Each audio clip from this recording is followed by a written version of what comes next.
Como vocês têm isso aqui, quem trouxe pode ser que ajude o acompanhamento. Não é aquela apostila que eu dei. Vamos lá. O resultado de ponta a ponta. Ok, bom dia a todos. Eu gostaria de agradecer essa oportunidade ao professor Dante, ter estimulado aí essa nossa sede por conhecimento e por todos os meus colegas, tanto de psicologia quanto de engenharia, me nomearam como representante para estar apresentando como elaborar um projeto científico. Antes de mais nada, eu coloquei bem no começo dos slides que o universo do estudante universitário ele se diferencia do estudante do ensino regular, porque enquanto parece-se e muito que no ensino regular nós aprendemos a ser os repetidores de informações, no universo universitário nós aprendemos a ser construtores dialéticos desse saber. Então, novos saberes são despertados. Nós começamos a construir um conhecimento e somos também construídos por esse conhecimento. Eis aí já a grande notoriedade dessa diferença entre o estudante repetidor de informações e o construtor do conhecimento. Iniciando sobre as contribuições importantes, eu vou falar um pouquinho de uma pessoa que contribuiu muito para o desenvolvimento científico.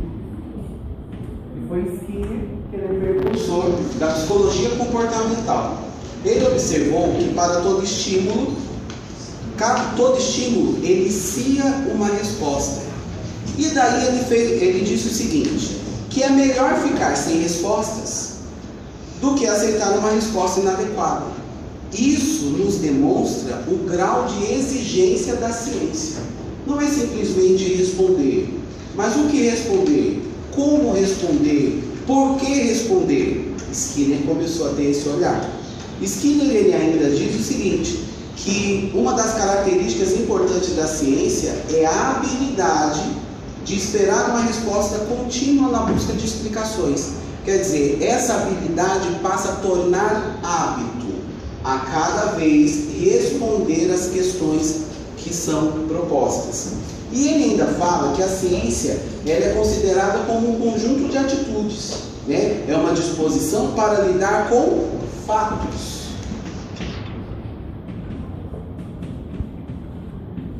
Aqui começa todo o diferencial. Por quê? É diferente falar de fatos e de opiniões, porque os fatos, que podem ser traduzidos como dados, eles permanecem. Já os homens não. Vê que existe uma finitude na vida. Mas há escritos que foram colocados desde há muito tempo que começaram a fazer sentido dentro da ciência. Como por exemplo, René Descartes disse, penso, logo, existo. E isso foi fantástico para ele. Porém, veio um outro, chamado Hegel, que ele disse o seguinte, existo, logo, penso. Veja, aqui já começou a dualidade do pensar. Dualidade no sentido, isso é certo, isso é errado. Quando René Descartes disse isso, Hegel pensou e disse, para pensar, eu preciso existir. E aí veio um outro, que marcou grandemente a história da ciência, que eu quero até pedir desculpa, para os meus amigos da psicologia, e se ele soubesse do que aconteceu, ele levantaria do túmulo, para haver as contas comigo. E Sigmund Freud se escreve com G mudo e não com Gui, como eu coloquei aí. Eu peço desculpas a vocês. O que Freud disse? Penso, logo, existo. Mas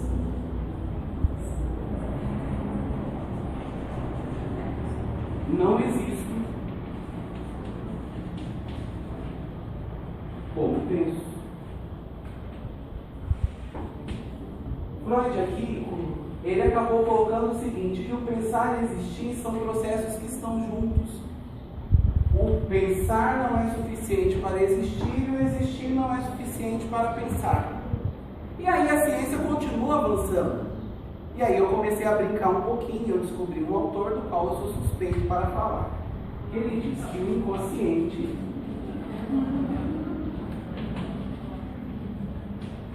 é estruturado como linguagem. E quem falou isso foi Platão. Então começou a haver um desenvolvimento em toda a história da ciência. E é importante a gente observar, a partir dessa dualidade de pensamentos, que nós não devemos, em nenhuma hipótese, tomar qualquer verdade como se ela fosse a verdade absoluta. Nós devemos pegar essa verdade e colocá-la em xeque. Comprovar se é verdade. Por que é verdade? Mas por que essa afirmativa? Logo, trouxe-se uma raiz de uma ciência que é a mãe de todas as ciências e que muita gente deixa ela desconsiderada, que é a filosofia. Logo, a gente pode afirmar que o segredo da ciência é o questionamento e a arte da dúvida.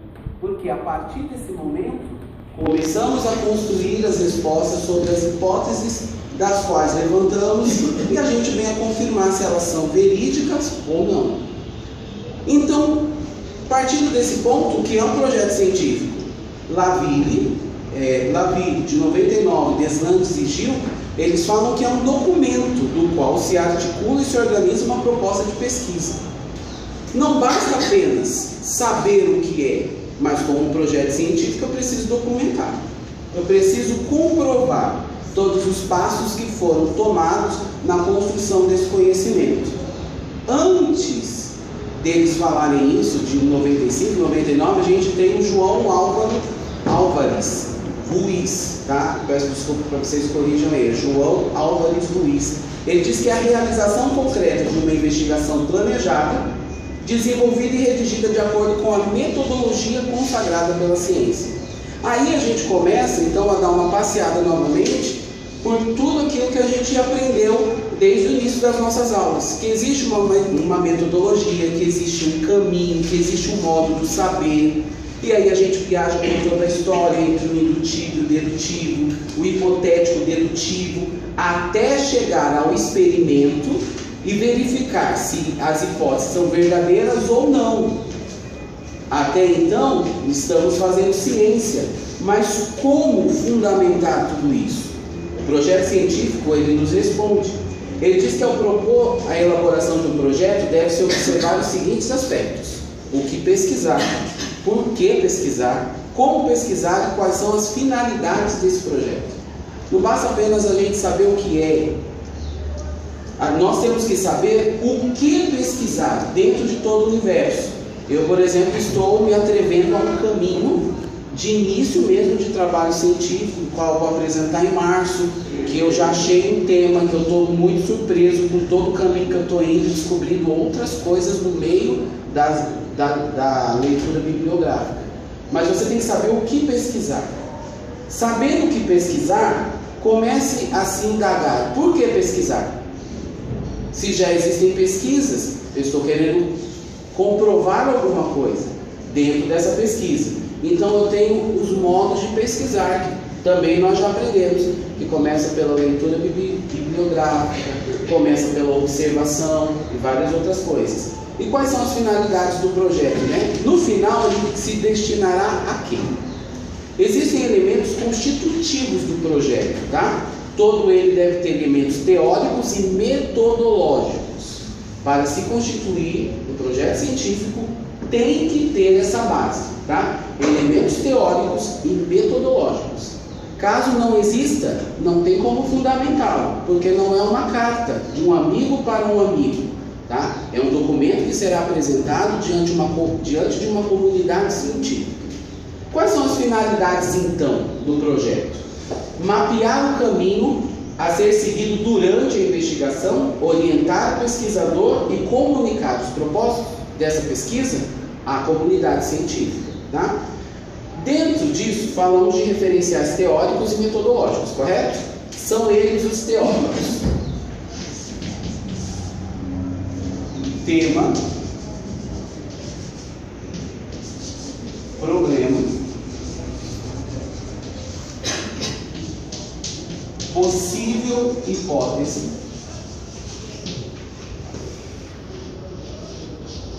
objetivo geral, objetivo específico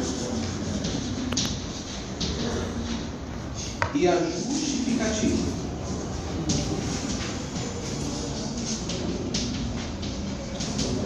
Tudo isso daqui são referenciais teóricos.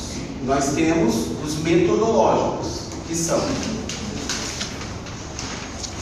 a metodologia,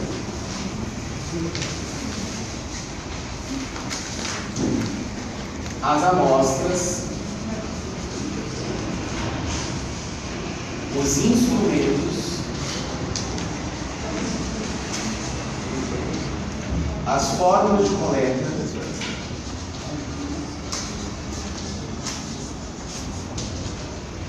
e a organização desses dados e sua análise.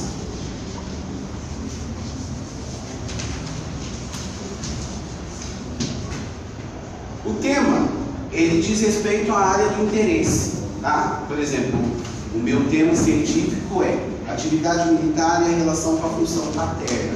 Tem alguma coisa a ver a função paterna com a atividade militar? A ausência da figura paterna, não como pessoa, homem, figurativamente, a ausência da figura, provoca na impossibilidade do exercício da atividade militar? Ou que lugar quer ocupar quem deseja ocupar a atividade militar em função paterna? É isso que eu estou buscando. Então eu tenho um tema. Qual é o problema? É exatamente o que está intrínseco dentro do tema que eu escolhi. Há relação? Não há relação? Se há, qual há? Se não há, qual não há? E de fato, qual é o lugar a ser ocupado? Dentro disso eu vou levantar hipóteses que podem ser confirmadas ou não. Se forem confirmadas, ela vai entrar no método dedutivo, que nós já estudamos. Se a hipótese for derrubada, hipotético dedutivo. Objetivo geral. A quem eu quero contribuir? Como que eu quero contribuir através desse projeto? A quem especificamente e a justificativa. Para seguir esse processo, eu tenho que seguir a metodologia. Sem a mesma não existe ciência e preciso definir quem são as amostras, tá? E aí a gente vai falar um pouquinho mais sobre isso. O que seria então essas amostras? Elas vão ser as pessoas ou os grupos aos quais serão pesquisados dentro do tema do projeto de pesquisa, ok? Quais são os instrumentos? Para realizarmos um projeto científico, a gente precisa ter uma forma de coletar esses dados. Um instrumento muito comum e muito utilizado pelos pesquisadores são as pesquisas, são os questionários. Contudo, nós precisamos tomar muito cuidado quando a gente utiliza questionário como instrumento de avaliação dessas amostras. Por quê? Nós temos dois tipos de perguntas que podem ser realizadas às amostras. A primeira é uma pergunta aberta. Eu te faço uma pergunta e você me responde livremente sobre o assunto em questão. A dificuldade da pergunta aberta é o seguinte: a pessoa não vai ser direcionativa e ela vai responder de um modo aberto. E para que a minha pesquisa ela venha ter uma qualidade, eu não posso alterar em nenhuma vírgula o que a pessoa disse. Então, se tornaria um objeto de trabalho muito difícil, porque está ficando muito amplo. Então, como traduzir tudo isso? que de repente não está sendo específico, objetivo, está cheio de subjetividade, sentimentos. Então, assim, vai me dar o resultado de uma pesquisa? Vai, mas de repente é algo muito amplo do qual eu não vou conseguir chegar ao resultado. Já as perguntas fechadas, elas são direcionativas.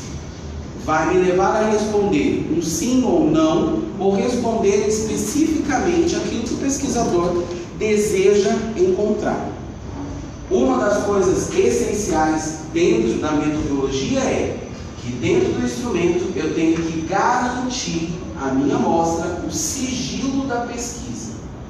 Não será revelado o nome, tem que haver essa documentação e essa fidelização. Caso contrário, se eu fugir às regras da metodologia, meu trabalho não tem validade. Ok? Vamos continuar. As formas de coleta, então, as entrevistas, os objetos, as observações, os registros.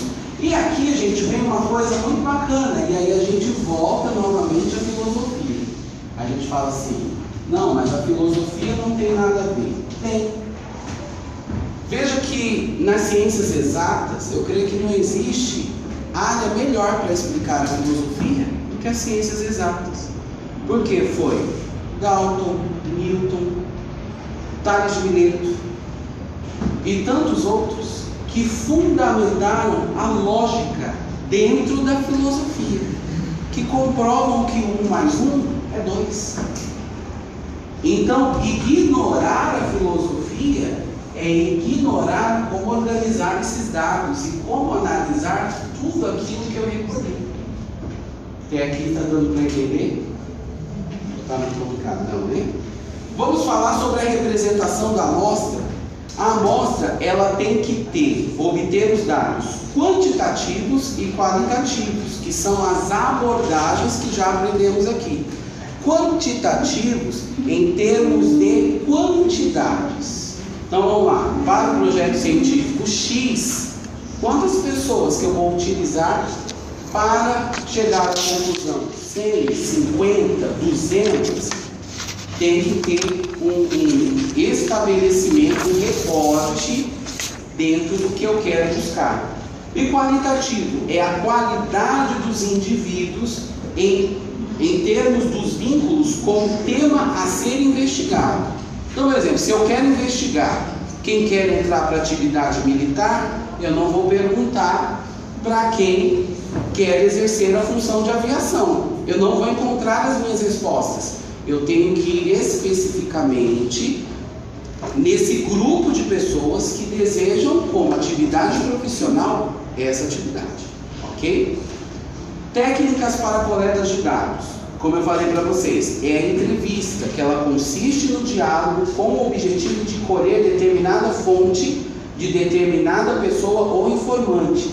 E o pesquisador não pode ser invasivo ou ir contra a opinião dada pelo informante. Para nós de psicologia entendemos isso como contra-transferência.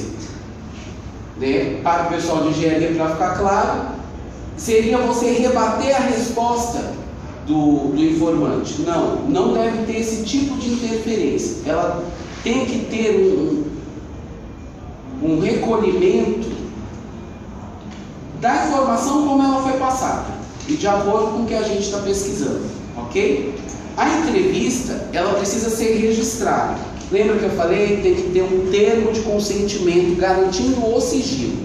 Posso gravar? Pode, desde que a pessoa também permita. Senão eu estou mais uma vez infringindo toda a regra do trabalho científico, tá? E cabe também salientar esse sigilo.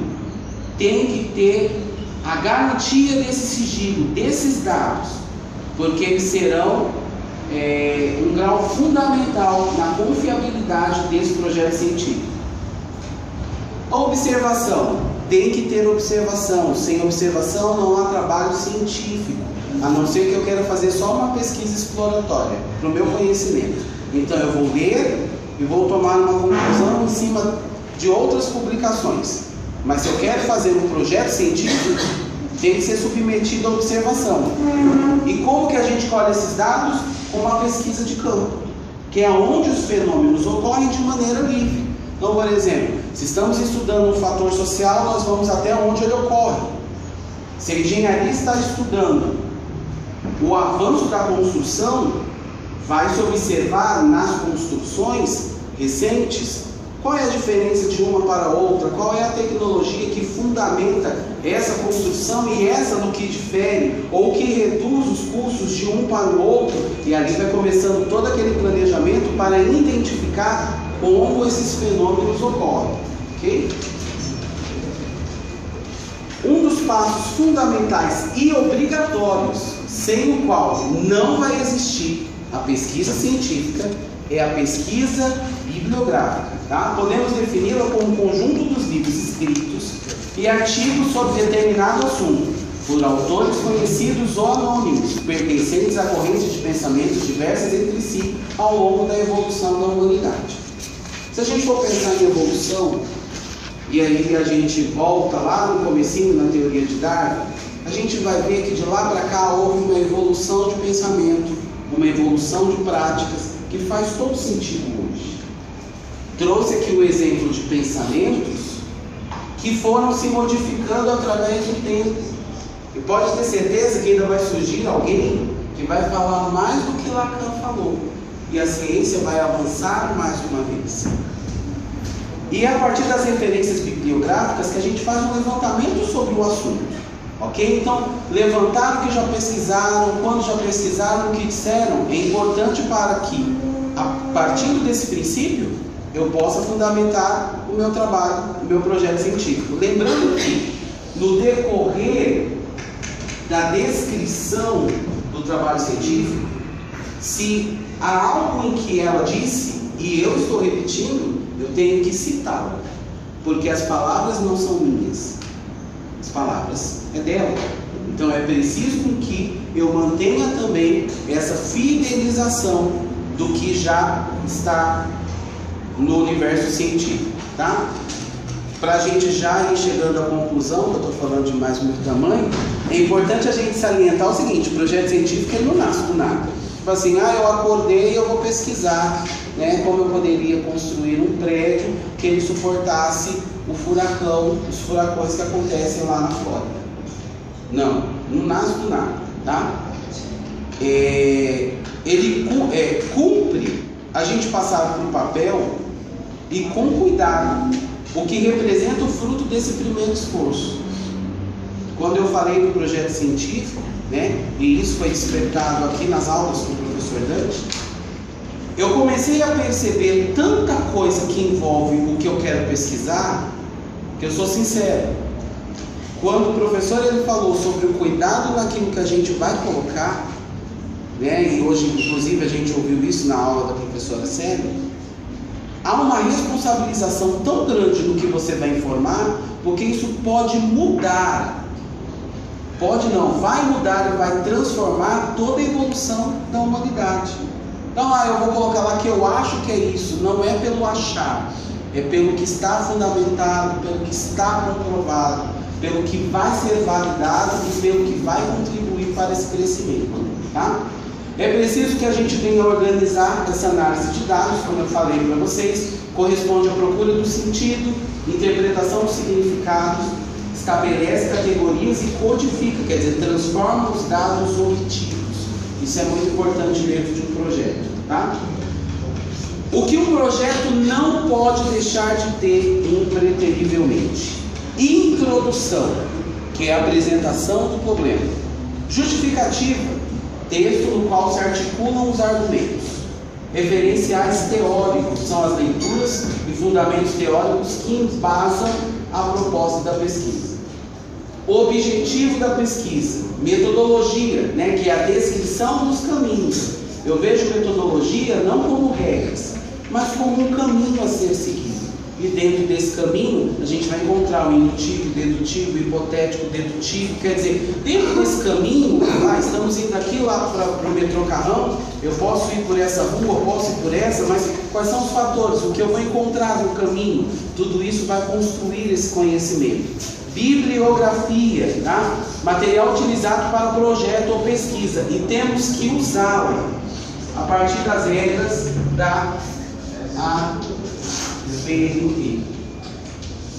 Depois que adentramos ao universo universitário, nunca mais vamos nos separar dessa regra. Por mais que a princípio ela tenha sido bem chata, né? Nossa, que coisa, ficar 2 para cá, 3 para lá, a gente vê o quanto que é necessário para manter uma organização e fidedignidade do trabalho. Caso não siga a regra, não obtém valor dentro do universo científico. E outra coisa que é muito importante, um cronograma. Dentro do cronograma, vamos traduzir as ações realizadas, distribuindo-as no espaço, no tempo disponível para a realização do projeto. Não é simplesmente assim, eu acho que eu vou fazer. Você tem que disponibilizar no tempo, traçar um cronograma, pois do início, do ponto de partida X, até março, por exemplo, de 2015, eu tenho que comprovar todos os meus passos, todas as minhas leituras, todas as minhas observações, todas as minhas entrevistas, toda a elaboração dos meus relatórios, para que, quando chegar a data específica, eu possa apresentar o trabalho e, de acordo com...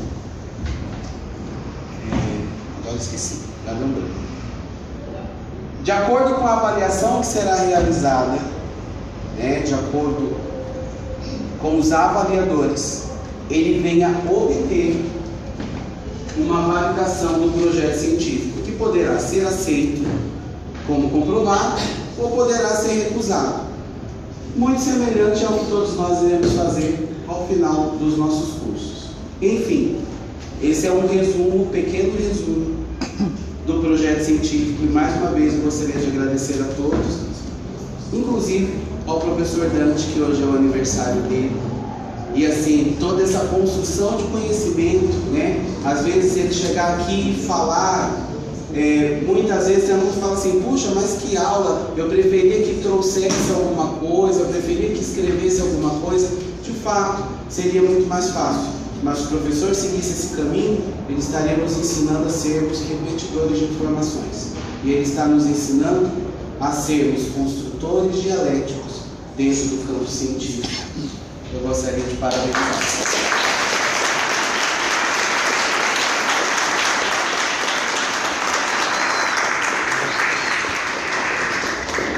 Obrigado.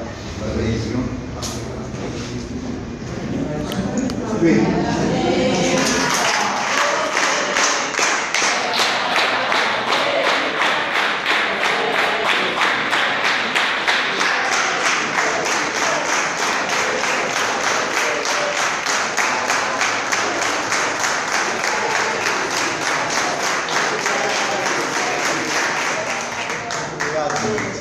Tem uma coisa que eu não aprendi ainda, exatamente como me portar perante manifestações assim. Sobe o calor, enfim, mais uma vez. Bem, disse o Kleber,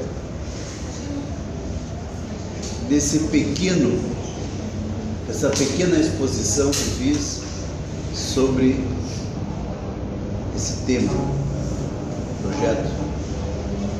Discordo. Não a pequena exposição, a grande exposição. Ele conseguiu, por isso que eu acho interessante que o aluno estude e venha expor aquilo que entende de um tema. Por quê? Porque ele expôs de uma forma, na linguagem do aluno, de uma forma compreensiva, isso aqui. Se vocês pegarem um livro de metodologia, vão verificar que vocês não gostarão de abrir o livro, deixarão fechado. Pela forma como é exposto, pelo mergulho que você tem que dar nisso tudo. Ele nos trouxe uma forma simples, de compreensão, e daquilo que é básico que nós devemos entender. Basta para nós, como universitários, nesse momento, essa compreensão. Se você entende durante a tua vida profissional, de pós-graduação, de mestrado, de doutorado, isso é importante para você, você se aprofunda mais, você vai buscar detalhes dessas informações básicas que ele nos trouxe. Deu grandes informações muito mais profundas do que nós pensamos. Em rápidos minutos, uma sequência lógica, isso é difícil de fazer, não é fácil, parabéns também por isso. Você tem queda, não sei se vai abraçá-la, mas para a academia, para a educação, para o mestrado, para o ensino, exatamente de fazer, de passar em poucas palavras, fazer levantar em cada um do aluno um interesse, ainda que seja pequeno como semente, mas que amanhã vai te alertar. Você não vai poder fugir dessa verdade. Eu tive algo, eu escutei algo, basta eu querer. Se eu quiser, eu vou estudar, eu vou pesquisar, eu vou atrás, eu vou ter a resposta. Mas isso aqui que ele fez foi muito importante hoje. Eu considero uma das aulas mais importantes das todas que nós conversamos. Foi essa, foi a participação do aluno. Fiquei preocupado, porque passei para ele uma preocupação que não deveria ter passado.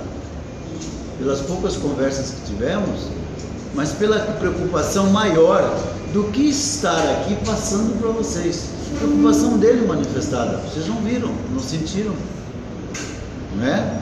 Por quê?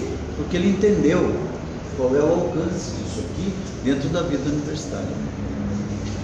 Essas coisas todas que ele buscou lá no início, e é no início mesmo. E essa coisa, ela cresce dentro de nós. Quero fazer um breve comentário para que tudo que ele falou eu não tenho o que, como conhecimento básico, aumentar, nem tirar, porque elas foram colocadas na medida. Depois até quero conversar com vocês, não sei se esse é o tempo, se for o caso vamos com isso para a chácara, depende de toda a tua disponibilidade, né? Que os nossos trabalhos são sempre gratuitos, já dei meu recado. Por que isso? Pelo seguinte, ontem eu participei aqui na universidade, está havendo feiras de vários cursos, apresentação de banners, onde os alunos vêm expor para os professores, avaliadores e para os próprios alunos o que aprenderam, mas começando a olhar a prática, aquilo que eu falei para vocês. Eu li quem? Li Taylor, mas e daí? O que esse cara fala? Ele precisa saber qual é o desafio, o que a prática exige dele, para ele moldar, para ver se Taylor diz alguma coisa que ele possa adequar. Ele não vai levar lá e vestir. Então o que você via, gostaria que vocês vissem isso, e você tem que ter um olhar para isso, está em todos nós, em relação inclusive a essa matéria. Cada um daqueles grupos, alunos que entraram aqui, sem sequer saber se expressar, como estudaram os temas, como foram lá fora, identificaram a teoria, vieram, e a palavra é essa, sedentos de querer expor, de eu chegar para aluno, e dizer para aluno com o avaliador, tá bom, não vai à frente, ele dizer, não professor, eu vou até o fim. Por quê? Pela certeza, pela vontade daquilo que eles queriam fazer. Não foi um grupo, não foi 2, nem 3, nem 5, foram 27 grupos de 6 alunos cada um com um tema, mostrando isso, né? Essa vontade. Se eu tenho vontade, eu vou, me aprofundo, levanto e venho expor. Foi muito difícil. Essa foi a segunda experiência que tive aqui nesta universidade, coisa que não tive em outras. A primeira delas, que eu nunca mais eu faço, juro para vocês, eu dava mercado financeiro para o último ano de administração e de direito, e falei, classe numerosa, uma delas tinha 93, a outra 101 alunos, à noite. Eu falei, eu vou ter um trabalho insano, mas eu vou fazer o seguinte, peguei todas as matérias, lá é mais fácil do que essa, mercado financeiro, coloquei um tema para cada aluno de trabalho, um tema para cada aluno de trabalho. Portanto, eu tinha que ler 100 mais 90, dão 190 trabalhos. Mas inventei mais. Vocês vão falar comigo, eu vou fazer perguntas para vocês, vamos expor o seu trabalho. Comecei isso um mês antes do término das provas finais, ao término do exame. Fazia fila para expor o trabalho para mim. E eu verifiquei a mesma coisa. Alunos que começavam a falar diziam: estou satisfeito, você está me mostrando que você realmente estudou. Não, senhor. Ficavam me dizendo aquilo que estudaram, que se aprofundaram, para me passar aquela mensagem de conhecimento. Foi duro. Aquele fim de ano eu falei: nossa, o que eu fui aprontar aqui?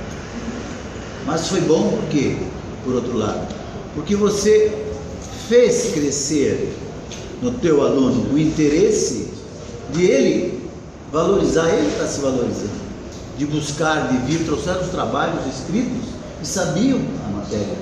O mercado financeiro ele é muito rico, os vários tipos de operações que existem por aí, né? Bolsa de valores mais ainda. Então vieram com conhecimento daquilo que eles foram buscar.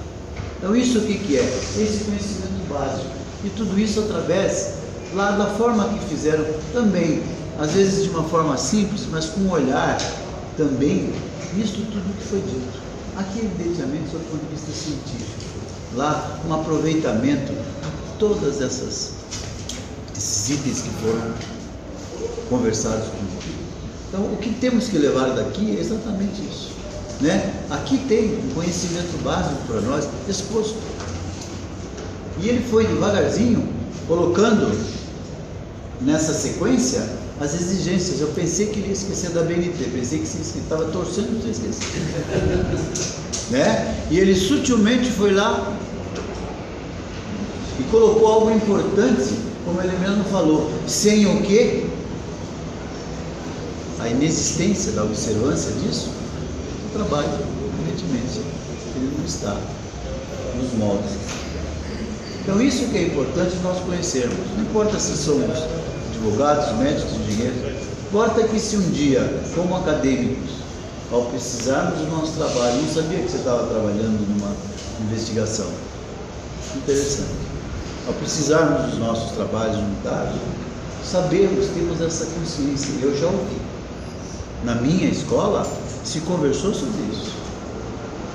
E aí ao você procurar se aprofundar, porque isso aqui, como ele mesmo disse, é aprofundamento, é estudo muito profundo, né? Ao você fazer isso, você já vai de uma forma mais tranquila, você não está solto, sair a esmo, buscar respostas, não é, busca-se respostas, mas dentro de toda uma sequência, certo, Kleber? Que nos foi dita, a partir do pensamento inicial, a partir daquela colocação inicial. Achei muito interessante. Parabéns pela tua apresentação. Aquele documento, presta um pouquinho. Esse papel que eu dei a vocês, que foi a elaboração dele, o qual ele se baseou, passa a ser material de aula. Ele está bem colocado, né? Basta para aquele que quem escutou não ouviu. Escutar é diferente de ouvir, né? Procure, quando tiver um tempo, fazer uma pequena reflexão. E daqui podem sair algumas perguntas para que vocês venham responder. Dentro dessa sequência e acrescido ao que foi falado, nós teremos aqui dada essa informação. Podem ter certeza, gente. É muito mais produtivo isto do que se nós passássemos em 7, 8, 9 ou 10 aulas, colocarmos no quadro as definições dos conceitos desta matéria. Iriam ficar o caderno de vocês lotado de informações, muitas vezes técnica, palavreado técnico, que não nos levaria a, pelo menos para mim foi, né?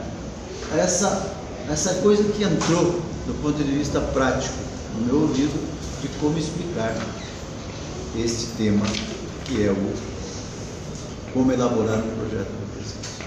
Não é algo simples, não. Mas nós não estamos aqui nos preocupando com essa profundidade. Nós estamos nos preocupando em aprender, e é o que a universidade se coloca, é te dar as noções básicas, as linhas diretas. Quem quiser ir além, está lá a nossa unidade, que trabalha com pesquisa científica. Tem até bolsas, não sei se vocês viram as palestras.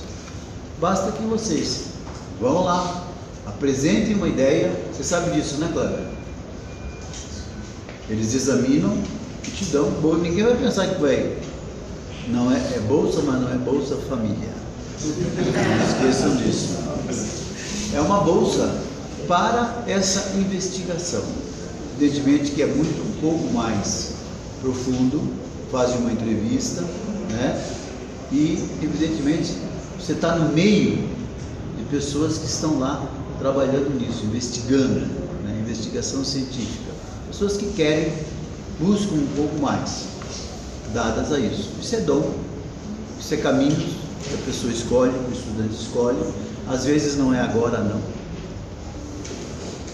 Às vezes vem lá no meio, em que você já é profissional da área. Em um determinado momento, você não me pergunte porque eu não sei o que acontece, mas você é chamado aqui. Eu fiz mestrado em administração, advoguei a minha vida inteira. Um belo dia, surgiu em mim a vontade de fazer doutorado. Fiquei meio, mas logo agora, eu já estava praticamente sedimentado com o meu escritório, com carteira de clientes, com empresas, mas aquela coisa foi mais forte, chama. Você começa a ler, aí eu fui procurar, e fui para o exterior. Só vai para o exterior quem tem dinheiro. Assim é que a gente pensa. Lê do engano. Muitas vezes as tuas universidades não te aceitam no teu país. Não aceitam os seus temas, porque já tem ideias formadas que não interessa a eles que se modifiquem. Infelizmente é isso. E te passam a fazer exigências para que você curse um doutorado que você não vai usá-las. Eu concordo que se exija num doutorado a tua proficiência numa língua, desde que essa língua, que você, nesse idioma, esteja dentro do objeto do teu estudo. Quando eu apresento o meu plano e eu limito a minha bibliografia, meu aprofundamento, por exemplo, apenas um exemplo, não sei nem se é verdade, mas é sabido que um dos maiores expoentes na área de psicologia são os argentinos. Não sei se você sabe disso. Os livros, o interesse deles são interessantes. Então, por que no meu plano, que eu vou estudar e quero me aprofundar, eu vou colocar aqui a língua japonesa? Você precisa respeitar o meu limite, a minha área de estudo que eu estou te apresentando. E muitas vezes as universidades, aqui no Brasil, o que já tem formas, elas não te aceitam. Se não te aceitam nisso, não te deixam pensar. Isso não encontrei lá fora. Fui lá fora por isso. Mas eu estou cansado de colocar temas e eles negarem. Por quê? Exatamente por esse motivo. Lá fora não. Lá fora é diferente. Lá fora você tem o campo aberto. Eles olham, escutam com seriedade, revistam você, mas eles se deixam trabalhar, deixam pensar, deixam expor. E escutam com seriedade o que você expõe. As bancas são formadas por experts na matéria. Não em muitas universidades, não estou te criticando, estou te falando de uma realidade. Não em algumas bancas que temos por aqui, que os experts são diversificados. Tem cara que pergunta que nem sabe o que está perguntando. Você está desrespeitando o meu estudo, meu caro. Você está desrespeitando a mim. Eu estudei, eu vim defender um tema. O mínimo que você tem que me dar são experts naquilo que eu estou falando. Então a banca é um negócio muito importante nisso, né? Mas para que saiba tudo isso, nós temos que estar. Esses conhecimentos básicos que vão nos ajudar e muito quando por acaso nós vamos tentar fazer alguma coisa. Não parem. O estudo não para aqui. O estudo ele é contínuo. Se você parar, você já está desatualizado. Não parem. O estudo é contínuo. Tem tudo contra nós. Nós, eu digo, nós profissionais, tudo. A própria vida, as dificuldades que temos, o dinheiro, as nossas obrigações que às vezes, né, entra 3.000, sai 4. Se olha o 3 já foi para outras coisas que acontecem, que a família nos chama. As dificuldades são muitas, mas nem por isso a gente não vai. Vai todos nós, viu? Todos nós. Todos. Muitos professores como eu dormiram à noite. Por quê? Porque não tinham tempo. Chegava em casa, tinha um filho. Nós aqui buscamos tudo isso. Mas as dificuldades foram as mesmas. As notas. Enfim, isso é importante que a gente saiba como acadêmico. Que a nossa, o que eu quero. Se você quiser, você vai. É muito fácil sentar na beira da calçada e se lamentar. Isso nós fazemos. Não dá. Né? É assim que a gente fala. Isso não dá. Dá sim. Basta que eu queira. Isso nós vamos conseguir. Passo a vocês essa impressão. Agradeço a manifestação que fizeram e quero lhes dar um presente da minha parte e termino aqui. Se der tempo o pessoal falar sobre o trabalho, tudo bem. O presente é o seguinte: eu estou por chamado, não sei se já falei isso aqui, eu defendo na justiça uma menina de 2 anos, não, ela está com 1 ano e 4 meses. Já falei isso, não? Vou falar rápido. 1 ano e 4 meses de idade.